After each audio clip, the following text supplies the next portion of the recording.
네, 오늘 오전에 이제 하나님 말씀을 이제 보도록 하겠습니다. 오늘 오전에 하나님 말씀은 출애굽기 14장 10절로부터 14절까지 보도록 하겠습니다. 출애굽기 14장 10절로부터 14절까지입니다. 다 찾으셨습니까? 제가 받들어 읽겠습니다. 파라오가 가까이 다가올 때 이스라엘 자손들이 눈을 드니 보라, 이집트인들이 그들에게로 진군해 오는지라. 이스라엘 자손들이 심히 두려워하며 주께 부르짖었더라. 그들이 모세에게 말하기를 이집트에 무덤이 없어서 네가 우리를 이끌어내어 광야에서 죽게 하느냐. 어찌하여 네가 우리를 이집트에서 데리고 나와서 우리에게 이같이 행하느냐.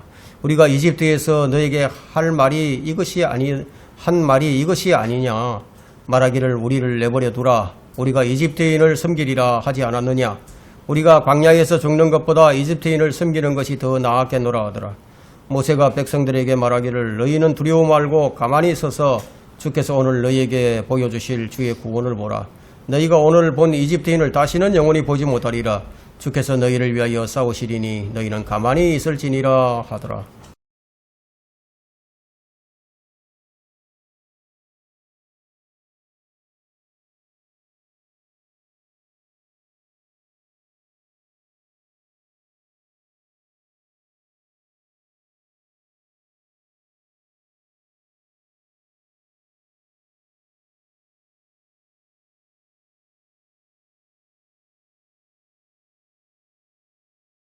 오늘 이 설교 제목은 위대한 지도자의 리더십입니다.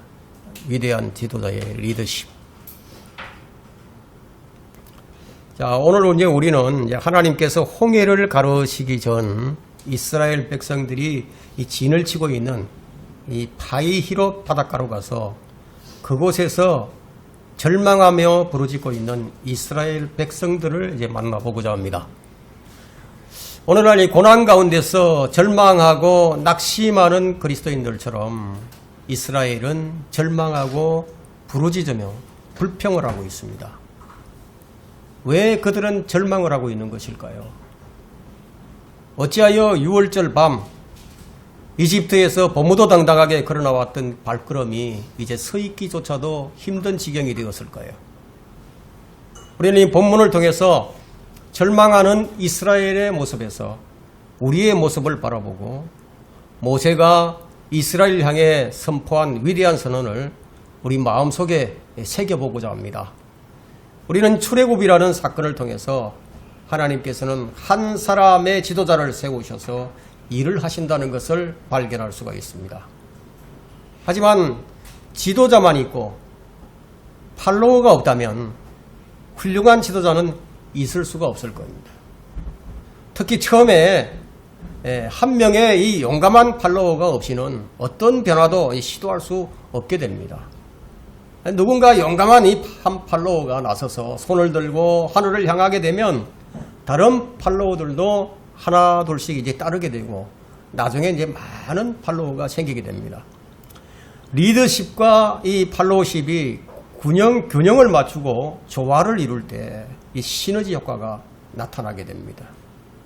모세라는 리더와 이스라엘 백성들이라는 이 팔로워가 하나 되었을 때 이스라엘 백성은 출애굽기 12장에서 6월절 어린 양의 피로 파라오의 속박에서 벗어날 수가 있었습니다. 이스라엘은 6월절 밤 첫 태생을 잃은 파라오와 그의 신하들과 이집트인들의 울부짖음을 뒤로하고 하나님의 손에 이끌려서 이집트에서 의기양양하게 나올 수가 있었습니다. 여러분 200만 명이 동시에 이동하는 이 모습을 한번 상상을 해보세요. 얼마나 대장관이었을까요? 가족들과 식량구르미를 실은 그런 이 달구지가 있었을 것이고요. 생필품 등 모든 물건들을 다 싣고서 이동하는 이 모습을 한번 생각을 해보세요. 상상을 해보세요. 의기양양 출발했던 이스라엘 백성은 하나님께서 이집트에 행하신 그 능력의 위대함을 맛본 뒤라 아마 버무도당당하게 움직였을 겁니다. 그런데 그것도 잠시뿐이었습니다. 그들이 새로운 여정을 시작하자마자 그들의 기쁨이 절망으로 바뀌어버리게 됩니다. 앞에는 홍해가 가로막혀 있고요. 뒤로는 분노한 파라오의 군대가 이스라엘을 뒤쫓는 상황입니다. 이것은 마치 구원받은 그리스도인이 사탄의 권세에서 하나님의 나라로 옮겨와 기쁨이 채 가시기도 전에 마귀의 공격을 받게 되고 앞으로는 많은 장애물이 나타나서 절망에 빠져버리는 것과도 같은 상황입니다. 앞으로는 하나님의 시험이 있고 뒤로는 마귀의 분노가 다가오자 곧 낭망하고 좌절하며 어찌할 바를 알지 못하게 됩니다. 여러분, 구원받으면 좋은 일만 있을 줄 알았죠? 좋은 일만 있을 줄 알았는데, 새로운 환희의 세상이 열릴 줄 알았는데 그만 헤쳐나갈 수 없는 상황에 직면하게 되고 만 것입니다. 여러분, 하나님을 믿으면 정말 좋은 일만 있을 줄 알았는데요. 그런데 아닌 밤중에 홍두깨라고, 이게 웬일입니까? 여러분, 이럴 때 어떻게 해야죠? 오늘 이 본문에서 이스라엘의 절망과 불평, 그리고 이스라엘을 어떻게 구원하시는지 살펴보고 여기에서 구원을 얻고자 합니다. 위대한 지도자는 첫 번째, 절망하는 이스라엘을 다시 소망을 갖게 합니다. 본문 10절은 이스라엘이 왜 절망하게 되었는지를 말해줍니다. 파라오가 가까이 다가올 때 이스라엘 자손들이 눈을 들어보니 보라, 이집트인들이 그들에게로 진군해 오는지라. 이스라엘 자손들이 심히 두려워하며 죽게 부러지졌더라. 파라오는 지금 이스라엘을 향해서 뭐라고 하느냐면요, 15장 9절을 한번 보세요. 15장 9절에 파라오가 지금 뭐라고 얘기하느냐 하면요, 내가 추격하리라. 내가 추격하리라. 내가 따라잡으리라. 내가 탈칠물을 나누리라. 내 욕심을 그들 위에서 채우리라. 내가 칼을 빼어 내 손으로 그들을 멸하리라. 내 손으로 그들을 멸하리라. 네, 그렇게 말을 하면서 바닷가에 진을 치고 있는 지금 이스라엘 백성을 향해서 파라오와 그의 군대가 지금 질풍노도처럼 지금 뒤쫓아오고 있는 상황입니다. 여러분 잘 아는 대로 이 파라오는 이 성경에서 세상 신의 모형이에요. 사탄의 모형입니다. 파라오가 자신의 노예였던 이스라엘을 다시 자신의 소유로 속박하기 위해서 이스라엘을 쫓아오고 있고 강탈하려고 하고 있죠. 마귀는 자신이 지배하던 이 소유를 포기하지 않습니다. 자신이 빼앗긴 것에 대해서 분노를 합니다. 마귀는 빼앗긴 자신의 그 소유를 어떻게 쓰든지 다시 자기의 종으로 삼으려고 합니다. 이 지구상에 사는 모든 사람은 두 종류가 있어요. 예외가 없습니다. 마귀의 진영에 속해 있든지 아니면 하나님의 진영에 속해 있습니다. 아담의 후손은 모두 죄 가운데서 태어나서 이 세상 신인 이 사탄의 지배를 받게 된 거예요. 다윗은 이것에 대해서 분명히 말하기를 자신이 죄 중에서 잉태된 죄인이라고 고백을 합니다. 이사야 시편 51편 5절이죠. 시편 51편 5절에 보면 보소서 내가 죄악 중에서 조성되었고 죄 중에서 내 어머니가 나를 배웠나이다. 이렇게 사람이 이렇게 태어나는 거예요. 죄 중에서 태어나는 것임을 알 수 있죠. 이렇게 죄 중에서 태어나 죄를 지으며 살던 죄인이 예수 그리스도를 자신의 개인의 구주로 믿고 하나님의 나라로 딱 옮겨지는 순간 마귀는 그 적시로 구원받은 사람을 믿음에서 다시 끌어내려 다시 자신의 노예로 삼아서 자신을 섬기도록 덤벼든다는 거예요. 이것에 대해서 바울은 고린도후서 11장 3절에서 경고를 합니다. 나는 뱀이 그의 관계로 이불을 속인 것 같이 너희 마음도 어떤 방법으로든지 우리 마음을 어떤 방법으로든지 그리스도 안에 있는 단순함에서 떠나 부패할까 두려워하노라. 마음을 부패시키는 거예요. 믿음에서 떠나게 한다는 겁니다. 바울이 두려워했던 것이 바로 이것이에요. 구원받은 성도들이 마귀의 계략에 빠져서 마음이 부패해서 그리스도 안에 있는 단순함에서 떠나가는 겁니다. 마귀는 복잡하게 만듭니다. 질서를 혼란스럽게 만듭니다. 우리가 하나님께 가까이 다가가면 다가설수록 마귀 또한 우리에게 가까이 다가선다는 것을 우리는 늘 의식을 해야 된다는 거예요. 이 점이 너무 중요합니다. 이 점을 모르거나 또한 알고 있다 손치더라도 이 점을 무시하기 때문에 성도들이 마음이 부패해서 다시 마귀의 진영에 들어가서 마귀의 종노릇을 하게 된다는 거예요. 참 이런 성도들이 많이 있죠. 우리는 이 사실을 미리 감지하고 마귀의 모든 유혹과 시험과 역경에서 우리 믿음을 지키고 마귀를 대적할 수 있어야 합니다. 이스라엘 백성들 역시 이 점을 알지 못했어요. 당장 눈앞에 펼쳐지는 상황들은 우리를 두렵게 하기에 충분합니다. 이 세상에 얼마나 두려운 일들이 많이 일어납니까? 여러분 왜 두려워하는지 아세요? 이스라엘 사람들이 왜 두려워 떨고 있죠? 하나님을 전적으로 신뢰하지 못했어입니다. 바로 이스라엘 백성의 문제는 하나님을 전적으로 아직 신뢰하지 못하고 있다는 것이었어요. 지금 눈앞에 닥친 현실이 큰 두려움으로 지금 다가온 겁니다. 하나님을 신뢰하지 못하니까. 이런 문제는 참 심각합니다. 여러분 이 두려움이 엄습해 오게 되면은 오금이 저립니다. 오금이 저려서 아무 저항도 할 수 없는 상태가 되고 말아요. 이스라엘 백성들이 지금 눈을 들어서 보니까 이 파라오와 이집트의 군대가 지금 진군해 오는 것을 보는 거예요. 도망갈 길이 없어요. 앞에는 홍해 바다가 가로막혀 있고. 그래서 그들의 마음은 하나님에게서 떠나버렸고 그들은 두려움에 사로잡혀 절망하게 됐다는 거예요. 그러나 그들에게는 위대한 모세가 있었습니다. 위대한 지도자 모세가 있었습니다. 그는 하나님을 전적으로 신뢰하는 신실한 종이었습니다. 자, 13절과 14절 한번 보세요. 뭐라고 모세가 얘기하는지. 모세가 백성들에게 말하기를 너희는 두려워 말고 가만히 서서 주께서 오늘 너희에게 보여주실 주의 구원을 보라. 너희가 오늘 본 이집트인을 다시는 영원히 보지 못하리라. 주께서 너희를 위하여 싸우시리니 너희는 가만히 있을지니라.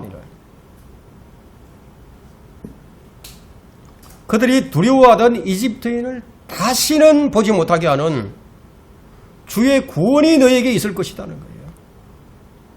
이 선언을 합니다. 위대한 리더십을 지금 발휘하고 있습니다. 두려워 떠는 백성들에게 안심을 시켜주는 거예요. 허풍을 떠는 게 아니에요. 주님께서 싸우실 것이라고. 주께서 너희를 위하여 싸우시리니 너희는 가만히 있을지니라. 여러분 아무것도 무장되지 않는 이스라엘은 무기가 없어요. 싸울 무기가. 칼도 없고 창도 없고 활도 없어요. 그런 상태예요. 비무장 상태입니다. 여러분 이 비무장 상태에서 총칼을 들고 진군해 오는 군대를 보고 겁먹지 않을 그런 군대가 어디 있겠습니까? 그런 민족이 어디 있겠습니까? 이럴 때 위대한 지도자의 덕목이 무엇입니까? 우리가 그것을 여기서 배우는 거예요.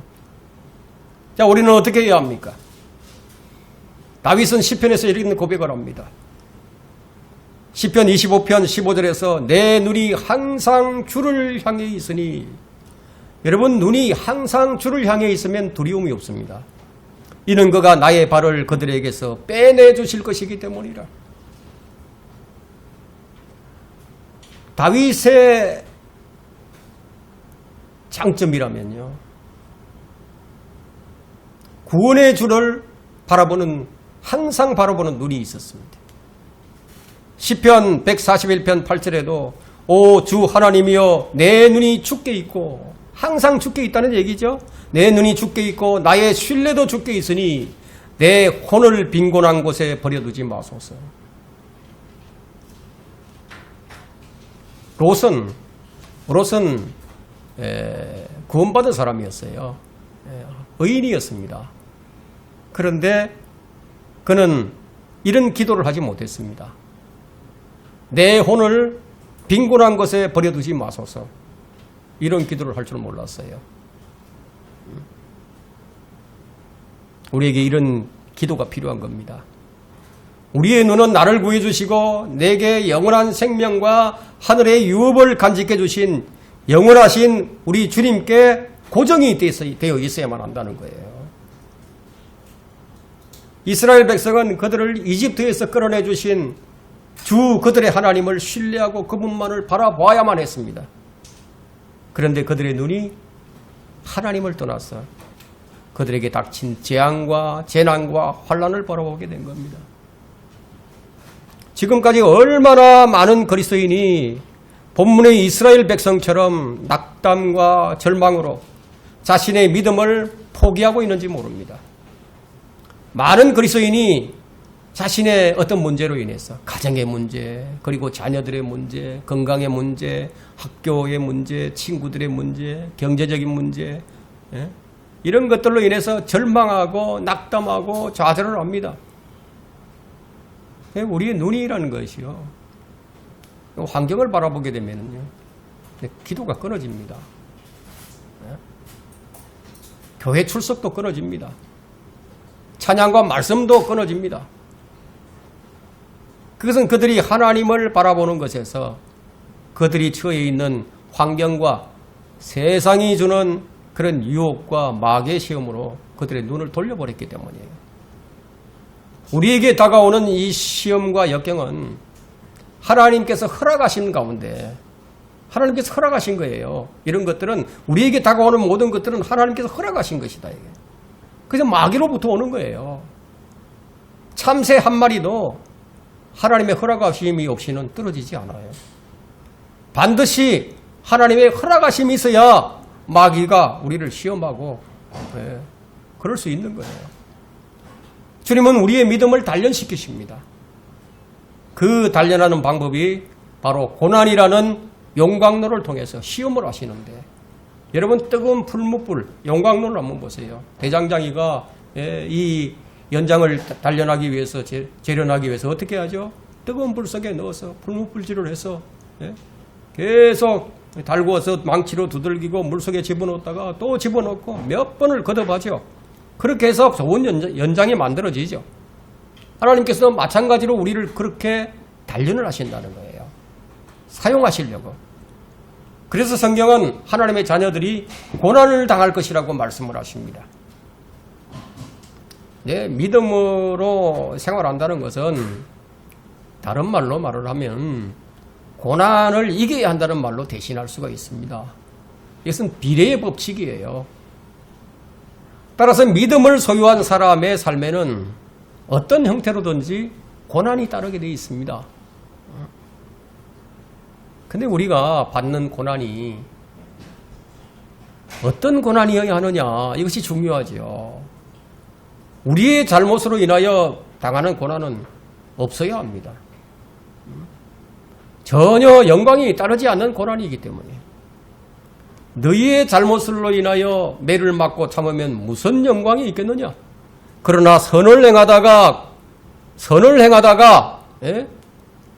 고난을 받고 참으면 그것은 하나님께서 기뻐하실 만한 것이 되느니라. 베드로가 이런 말을 했죠. 베드로전서 2장 20절에서.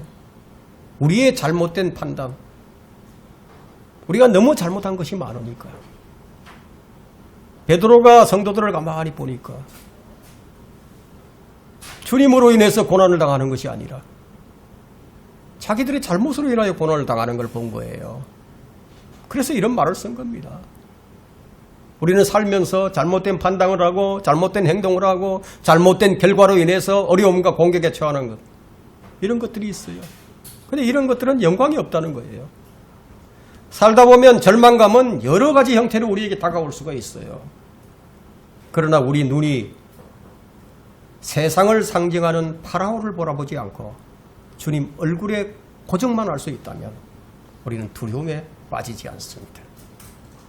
성경은 우리에게 우리 눈을 위로 고정시키라고 말씀하고 있습니다. 골로새서 3장 1절로부터 2절에는 그러므로 너희가 그리스도와 함께 살아났으면 구원받았으면 이 말씀이죠. 너희가 그리스도와 함께 살아났으면 위에 있는 것들을 구하라. 거기에는 그리스도께서 하나님의 오른편에 앉아 계시느니라. 위에 있는 것들에 너희 마음을 두고 땅에 있는 것들에 마음을 두지 말라.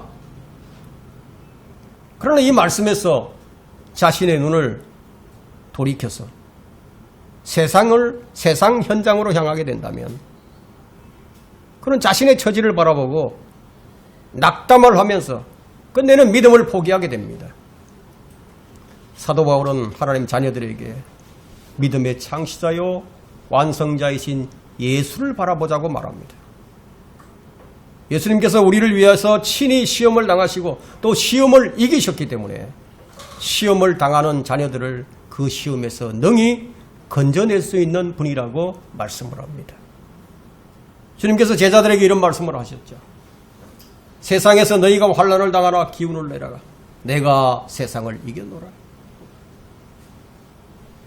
세상을 이겨노라. 우리 믿음의 눈으로 환난 가운데서 기운을 낼 수 있도록 믿음의 창소의 완성자이신 예수 그리스도만을 바라봐야 된다는 겁니다. 이스라엘 백성의 절망은 바로 그들이 하나님으로부터 그들의 눈을 돌이켰기 때문이라는 것을 우리는 잊지 말아야 할 것입니다. 위대한 지도자는 두 번째, 불평하는 이스라엘을 다시 하나님을 바라보게 합니다. 11절과 12절에서 그들이 모세에게 말하기를 이집트에 무덤이 없어서 네가 우리를 이끌어내어 광야에서 죽게 하느냐. 예? 자, 우리는 이 절망감에 사로잡힌 이 이스라엘 백성의 불평을 들을 수 있습니다. 어찌하여 네가 우리를 이집트에서 데리고 나와 이같이 행하느냐. 우리가 이집트에서 너에게 한 말이 이것이 아니냐. 예. 말하기를 우리를 내버려 두라. 우리가 이집트인들을 섬기리라 하지 않았느냐. 우리가 광야에서 죽는 것보다 이집트인을 섬기는 것이 더 나으리라. 사실 이스라엘 백성들은 이런 말을 했던 사람들입니다. 지금 무엇을 말하고 있죠? 우리가 처하는 상황과 형편은요, 마치 넘지 못할 산처럼 건너지 못할 강과도 같습니다. 아니, 그것을 보고 절망하지 않는 것이 오히려 더 이상할 겁니다. 우리 앞에는 이런 넘지 못할 벽이 자주 다가옵니다. 이럴 때 주님은 우리 기억에서 사라져버리고 눈앞에 놓여있는 문제만이 크게 다가옵니다. 이럴 때는 구원의 기쁨도 사라져버리고 주님 주신 평안도 온데간데 없어져 버립니다. 믿음이 있는 사람과 같이 보이지 않아요. 언제 믿음이 있었는지, 언제 내가 감사를 했었는지, 아마 여러분은 이런 상황을 여러 번 경험했을 겁니다. 이스라엘이 지금 이런 상황에 부닥쳐 있습니다. 이미 낙심한 그들의 마음은 이집트에서 행하신 하나님의 기적을 잊어버렸던 거예요. 하나님의 기적을 잊어버렸어요. 그들을 향했던 그 하나님의 능력과 하나님의 은혜와 자비를 기억하지 못하는 거예요. 그들은 이제 모세에게 말하기를 우리가 광야에서 죽는 것보다 이집트인을 섬기는 것이 더 나았겠노라. 원망을 하죠. 원망을 합니다. 이것이 우리의 모습이 아니던가요? 이것이 우리의 육신의 모습이에요. 이런 이율배반적인 모습이 광야의 이스라엘만의 모습이 아니라는 겁니다. 우리들도 얼마든지 이런 일이 있을 수 있는 모습이에요. 이집트에서 400년 동안 노예 생활을 하면서 탄식하고 하나님께 부르짖었던 그들이 이제 다시 이집트인을 섬기는 것이 더 나았을 것이라고. 이것이 우리 타고난 육신의 모습을 정확하게 보여줍니다. 이것이 우리 타고난 본성이에요, 본성. 그러나 위대한 지도자인 모세는 어떻습니까? 위대한 지도자상은 바로 이런 모습입니다. 모세는 이미 알고 있었습니다. 하나님께서 어떻게 하실 것인지를 1절부터 4절까지 주님이 모세에게 주신 말씀이 있습니다. 모세는 이것을 기억하고 있었습니다. 14장 1절부터 볼까요? 주께서 모세에게 일러 말씀하시기를 이스라엘 자손들에게 말하여 그들로 돌아서 바알스폰 맞은편 믹돌과 바다 사이 바히롯 앞에 진을 치게 하라. 누가 이렇게 하라고 하셨죠? 이스라엘 백성이 지금 왜 바히롯 앞에 와 있죠? 하나님께서 이렇게 하라고 하셨으니까. 너희는 바히롯 앞에서 바닷가에 진을 칠지니라. 이는 파라오가 이스라엘 자손에 대하여 말하기를 그들이 그 땅에서 혼란에 빠져 광야에 갇혔도다 할 것입니다. 내가 파라오의 마음을 완악하게 하리니 그가 그들의 뒤를 쫓으리라. 그리하여 내가 파라오와 그의 모든 군대 위에서 영예를 얻으리니 이집트인들로 내가 주인 줄 알게 하리라 하시니 그들이 그렇게 행하더라. 모세에게 이미 다 알려주셨어요. 어떻게 하실 것인지. 위대한 지도자는 바른 길로 인도합니다. 주님께서 명령하신 대로 합니다. 여러분, 지도자가 잘못되면 어떻게 될까요? 그건 좋은 결과를 얻기는 어렵죠. 그럼 좋은 지도자인지 나쁜 지도자인지 어떻게 알죠? 몹시 어려울 수가 있어요. 왜냐하면 나쁜 지도자도 자신을 빛의 천사로 가장을 하기 때문에. 악한 지도자는 생각과 판단의 오류에서 나오는 거예요. 생각과 판단의 오류.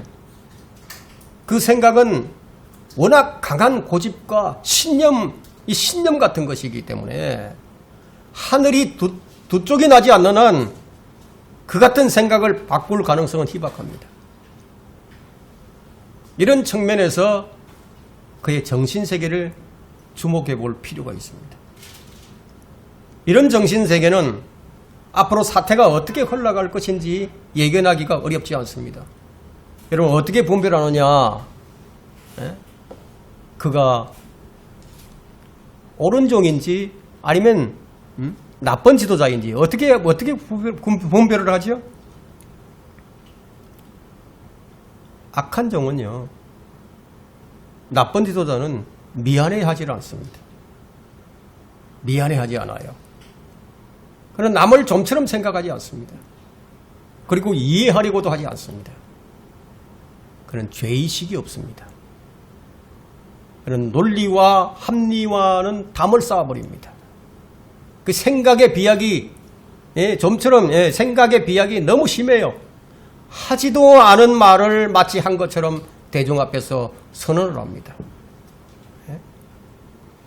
그는 마음 먹는 것이면 어떤 일이든지 합리화시키는 데는 능숙합니다. 그는 자신이 절대적으로 옳다고 생각을 합니다. 그는 권면보다는 충성을 요구하는 사람이에요. 자유를 보장하기보다는 자신에게 충성을 하도록 만듭니다. 마치 그렇지 않은 사람인 것처럼 그렇게 한다는 거예요.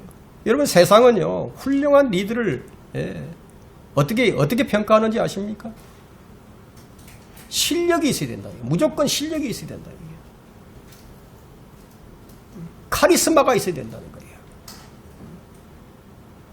이것이 세상이 원하는 리더의 자질이에요.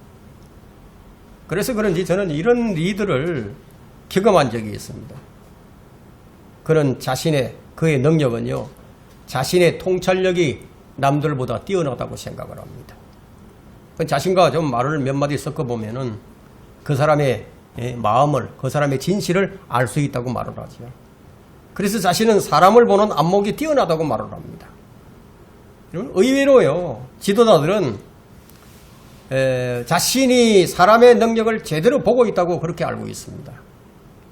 그래서 사람을 단정적으로 평가를 하죠. 결과가 있는 사람과 결과가 없는 사람, 배운 사람과 못 배운 사람, 많이 가진 자와 적게 가진 자, 높은 자와 낮은 자로 편애를 하는 거예요. 그러나 위대한 지도자는 그렇지가 않습니다. 위대한 지도자상은 무엇일까요? 여러분 디모데후서 2장 24절 한번 펼쳐보십시오.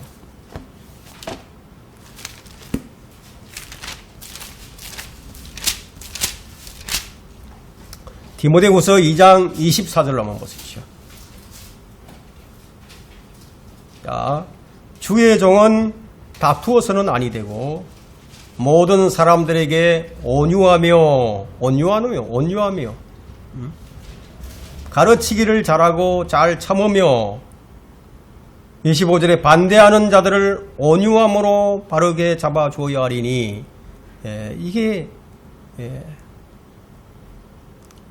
위대한 지도자상이에요. 지도자상. 리더들은 이렇게 해야 된다는 겁니다. 그리하면 하나님께서 그들에게 회개하는 마음을 주셔서 진리를 깨닫도록 하실까 하미요. 네, 결코 육신의 모습을 보여서는 안 된다는 거죠. 육신의 모습을 보여서는 안 된다. 여러분은 여러분 자신을 믿을 수 있어요? 여러분 자신을 믿을 수 있습니까? 여러분 자신을 믿지 마세요. 우리는 우리 자신에 대해서요, 믿을 곳이 단 한 군데도 없습니다. 우리 육신의 본성은 이렇습니다. 하나님을 섬기다가 광야에서 죽는 것보다 마귀를 섬기는 것이 더 나으리라고. 우리는 결코 이스라엘 백성들보다 더 나은 점이 전혀 없어요. 여러분 자신을 믿지 마세요. 그리고 다른 사람들도 믿지 마세요. 우리는 어떤 사람도 믿을 수가 없습니다. 여러분은 저를 믿어서도 안 돼요. 우리가 믿을 수 있는 것은 오직 하나님과 그분의 말씀이에요. 여러분이 저를 믿으려면 저의 행실과 행실의 결과를 관찰해보고 내 믿음이 진짜 믿음인지 아닌지를 그 점검한 후에 나의 믿음을 내가 그런 다음에 믿어야지. 그 나를 믿어서는 안 된다는 거예요. 어떤 누구도 하나님의 말씀에 어긋나게 된다면 그 사람에게 점수를 줘서는 안 된다는 겁니다. 그가 평소에 정말 믿음이 좋은 사람일지라도 사람에게는 점수를 주지 말라는 겁니다. 그를 믿음의 사람이 되게 하신 주님만을 믿어야 한다는 겁니다. 오늘날 그리스도인들의 실패의 원인 중에 하나가 사람을 믿기 때문입니다. 복음을 전해서 예수 그리스도를 전거했더니 그 사람이 믿고 받아들였어요. 그래서 정말 그 사람이 정말인 줄 알고 그 사람의 말을 신뢰를 하죠. 신뢰할 수 없는 거예요. 그러다가 낭패를 당하는 겁니다.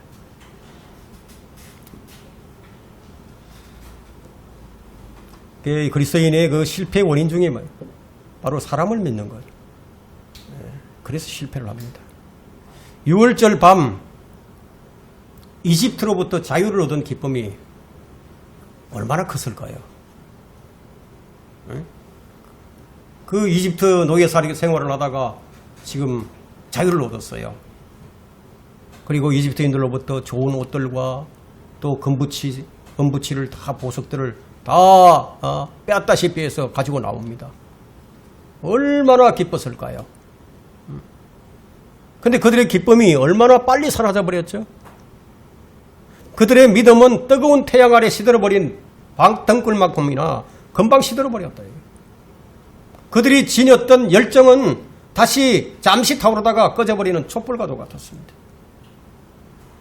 그들에게 고난이 닥치자 그들은 하나님을 알게 된 것을 후회합니다. 그들은 하나님과 함께하는 고난보다 마귀를 섬기면서 가졌던 평안을 더 원합니다. 무수한 사람들이 잠시 겪는 환난을 견디지 못했어. 인내하지 못했어. 절망하고 낙담하면서 끝내는 하나님께 불평하게 되는 거예요. 이것이 육신을 따르는 성도의 모습입니다. 고난과 역경과 환난은 어떤 사람이 신실한 믿음을 소유하고 있는가를 판별하는 도구가 되는 거예요. 우리 믿음의 시련이 닥치게 되면 진짜 믿음을 가진 알곡과 가짜 믿음을 가진 쭉정이가 드러나게 됩니다. 진정한 믿음은 역경 속에서 빛이 나지만 그렇지 못한 사람은 쭉정이와 같은 거예요. 여러분, 쭉정이는 무용하죠. 무익한 것을 말합니다. 쭉정이는 어떤 도움도 될 수 없고 오히려 해만 입히게 됩니다. 그 마귀가 이스라엘 백성들을 절망하고 또 불평하도록 만들어서 다시 파라오의 속박 아래 놓이기를 원하고 있는 겁니다. 그처럼 우리 육신은 그리스도인들에게 절망하고 또 낙심하도록 만들어서 하나님을 배반하게 하고 다시 세상으로 나가게 만듭니다. 마귀가 사람들을 멸망하도록 만드는 무기 중에 하나가 무엇인지 아십니까? 절망이에요. 절망. 사람들로 하여금 어떤 소망도 빛도 없게 만들어서 절망에 빠지게 만드는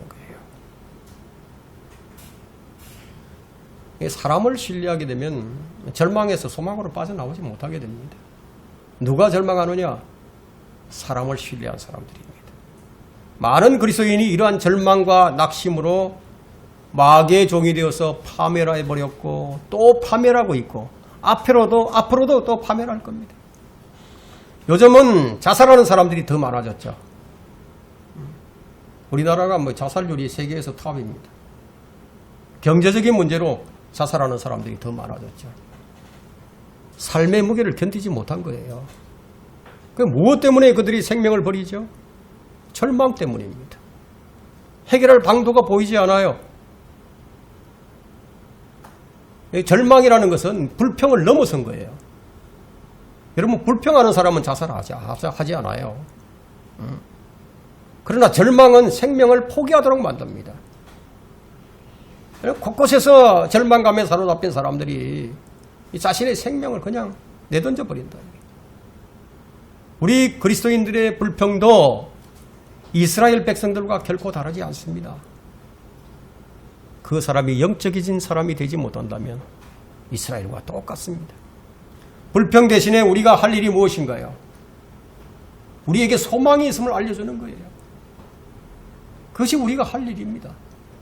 죄 가운데서 죽어가고 소망 없이 멸망해가는 죄인들에게 그들을 구원하실 수 있는 분은 예수 그리스도다. 그분을 제시해야 된다는 거예요. 우리에게 영원한 자유를 주신 예수 그리스도를 제시해야 된다는 겁니다. 지금 낙담하고 있는 그리스도인들에게도 마찬가지예요. 그들로 하여금 다시 예수 그리스도를 바라보게 해야 합니다. 위대한 지도자는 세 번째, 위기에 처한 이스라엘의 구원을 선포합니다.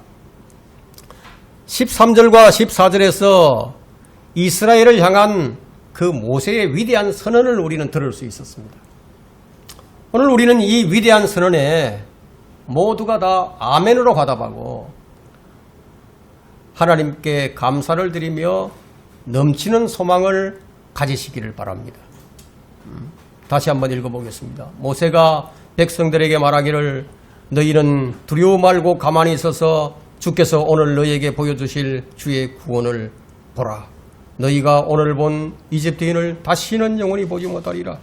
주께서 너희를 위하여 싸우시리라. 너희는 가만히 있을지니라. 이것이 위대한 지도자 모세의 선언입니다.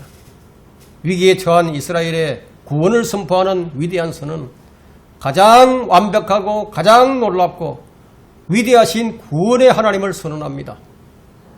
우리는 자주 위기에 처하게 됩니다. 이때 필요한 것이 무엇입니까? 여러분, 위기로부터의 구원이죠. 예? 누가 우리를 들으시죠? 바로 우리를 구원하신 하나님이십니다. 우리가 고난과 역경에 처해 있을 때 우리의 기도를 들으시고 우리를 도우시는 분이 하나님이시라는 거예요. 성경 곳곳에 이런 말씀들이 주어져 있습니다. 고난의 날에 나를 부르라. 내가 너를 구해낼 것이요 너는 나를 영화롭게 하리라. 시편 50편 15절의 말씀이죠. 그리고 예레미야 33장 3절에 나를 부르라 그리하면 내가 내게 응답하겠고 네가 알지 못하는 크고 능력 있는 일들을 내게 보이리라. 모세는 여기에서 가만히 있어서 두려움 말고 가만히 있어서 주의 구원을 보라고 선언을 합니다. 모세가 어떻게 이런 선언을 할 수 있었지? 모세가 위대한 사람이었을까요? 모세가 훌륭해서 뛰어나서 인격이 좋아서 능력이 있어서 그것이 아니죠. 하나님께서 그렇게 하셨다는 거예요. 모세는 하나님을 전적으로 신뢰했어요. 그분만을 의지했습니다. 죽으면 죽으리라는 그런 믿음이 있었어요. 우리가 만일 우리의 어려운 처지를 하나님께 아뢰고 그분께 맡겨드렸더라면 우리는 하나님께서 우리를 구원하시도록 그분을 전적으로 신뢰를 해야 합니다. 하나님은 자신의 백성을 구원하시고 보호하시며 안전한 장소로 인도하시는 분이에요. 우리는 우리의 본보기가 되는 또 다른 사람을 우리가 만나볼 수가 있는데 이 성경에서 설교에 자주 등장하는 다윗입니다. 다윗은 시편에서 그러나 내가 주의 자비를 신뢰하였으니 내 마음이 주를 기뻐하리이다. 시편 13편 5절, 시편 3편 8절에는 또 말하기를 구원은 주께 있으며 주의 복은 주의 백성 위에 있나이다. 이 다윗의 참 위대한 점이 많이 있지만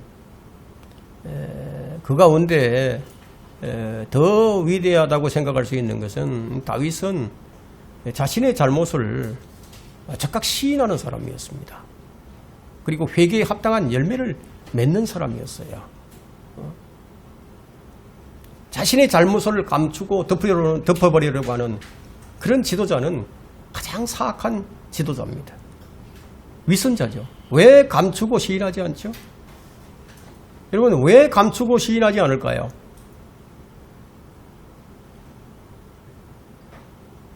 하나님을 두려워하지 않기 때문이에요. 구원은 주님께 있습니다. 우리는 구원의 하나님을 신뢰해야 됩니다. 주님은 자신 있게 말씀을 하십니다. 땅끝들에 있는 사람들아 나를 쳐다보고 구원을 받으라. 이는 내가 하나님이요 다른 이가 없습니다. 만일 이스라엘이 파라오를 대적을 해서 전쟁을 했다면 어떻게 됐을까요? 여러분, 잘 훈련된 이집트의 철병거들을 이길 수 있었겠어요? 자, 이것은 무엇을 우리에게 보여주느냐 하면 우리가 무엇으로 싸워야 할지를 보여주는 거예요. 우리의 영적 전쟁은 혈과 육이 아닙니다. 무기를 들고 싸우는 게 아니다. 이게. 우리의 싸움이 혈과 육에 대항하는 것이 아니라 정사들과 권세들과 이 세상의 어둠의 주관자들과 높은 곳에 있는 영적 악에 대항하는 것이기 때문이래. 하지만 우리가 가장 쉽게 범하는 것이 또 무엇입니까? 바로 이 구절이에요. 혈과 육으로 대항하지 말라고 했는데 그냥 육신으로 대항해버린다. 이 육신으로 우리가 혈과 육으로 처리하는 이것이 우리의 모든 영역에서 아주 자주 일어납니다. 이런 부분을 바로잡게 하시려고 이런 말씀을 주신 거예요. 그럼 우리가 해야 할 일이 무엇입니까? 우리가 해야 할 일은 오전에 우리 성경 공부에서 배웠듯이 주님께서 역사하실 수 있도록 하는 것이 바로 나의 일이에요.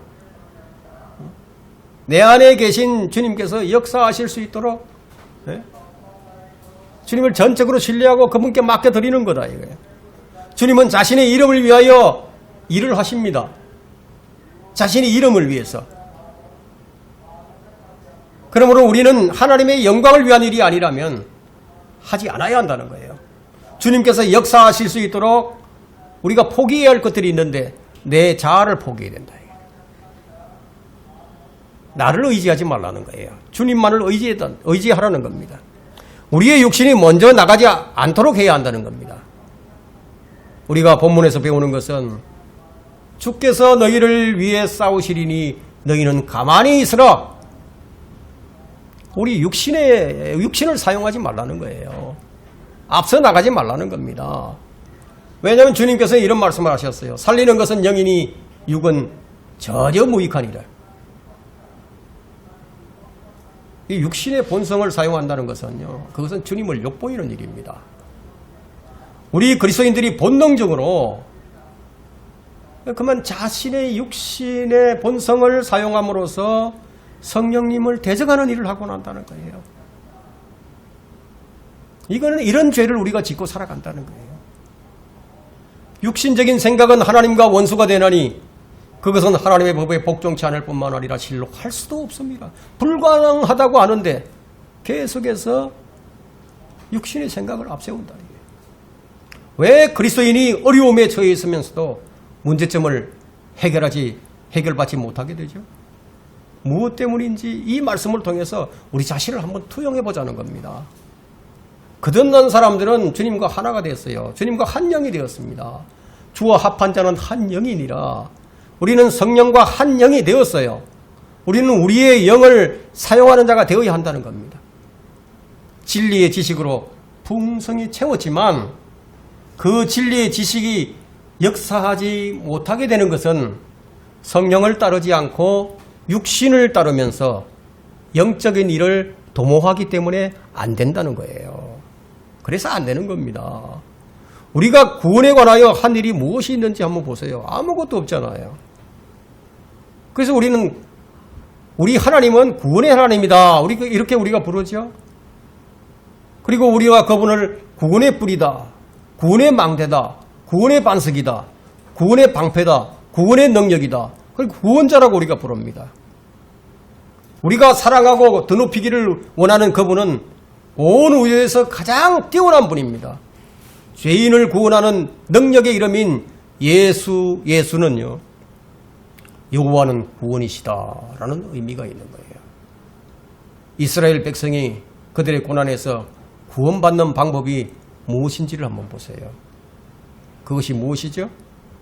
그들이 가만히 있어서 주의 구원을 보기만 하면 되는 거예요. 하나님께서 여러분과 함께 계시고 하나님께서 여러분의 어려움을 고려하시고 여러분의 일들에 개입하시고 계신다고 확신을 한다면은 여러분은 여러분의 문제를 주께 아뢰고요. 주께서 여러분을 어떻게 이끌어 가시는지 가만히 있어서 보시기만 하면 된다는 거예요. 우리는 하나님이 하나님 되시게 해야 합니다. 마틴 루터 얘기를 좀 하도록 하겠습니다.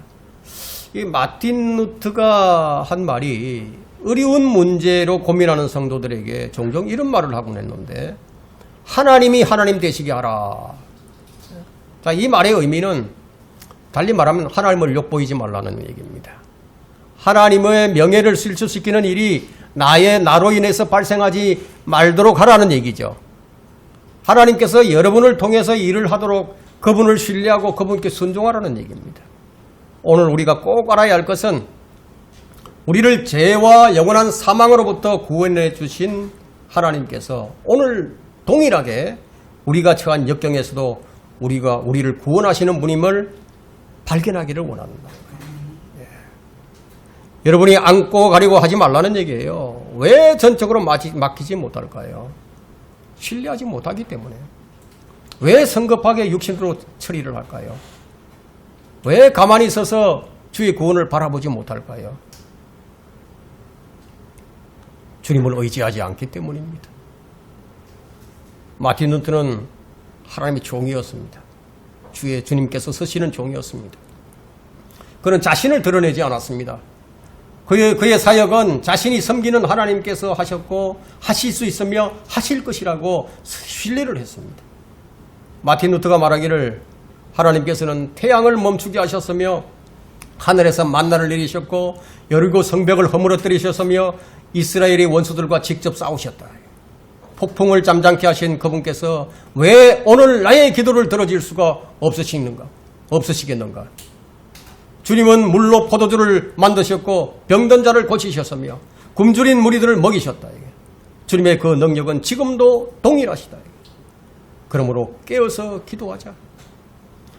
주님께서는 사자의 입을 막으셨고 나사로를 무덤에서 불러내셨다. 주님은 비를 강구하는 엘리야에게 물부짖음을 들으셨고 고통받는 자들을 자유롭게 하셨다. 주님께서 정말 그러한 일들을 하신 것을 믿는다면 오늘 능하신 하나님으로 우리 가운데서 역사하시게 하자. 작은 다윗에게 골리앗의 머리를 주셨고 말 한마디로 마귀를 쫓으시는 분께서 지금은 능력 있는 일을 행할 수 없다는 것인가? 라고 마틴 루터는 말을 했습니다. 결론적으로 여러분은 어떻습니까? 여러분은 지금 여러분에게 닥친 역경으로 인하여 낙심하고 절망하고 있는 것은 아닙니까? 사도 바울은 고린도 교회에 보내는 그의 편지에서 자신의 극심한 절망과 고난 가운데서 구해내고 또 구해내시고 계시며 계속해서 구해내실 그분 안에 소망을 가지고 오직 하나님만을 신뢰한다고 고백을 하고 있습니다. 여러분도 마틴 루터와 사도 바울의 믿음처럼 오늘 여러분이 겪는 모든 역경에서 구원할 수 있는 하나님만을 신뢰하기를 바랍니다. 하나님께서 성경에 기록된 대로 오늘도 동일하셔서 그분의 백성들을 구원해내고 계십니다. 우리가 겪는 이 고난과 역경에서 구원하실 수 있는 분을 지도자 모세의 위대한 선언을 통해서 재확인하시기를 간절히 바랍니다.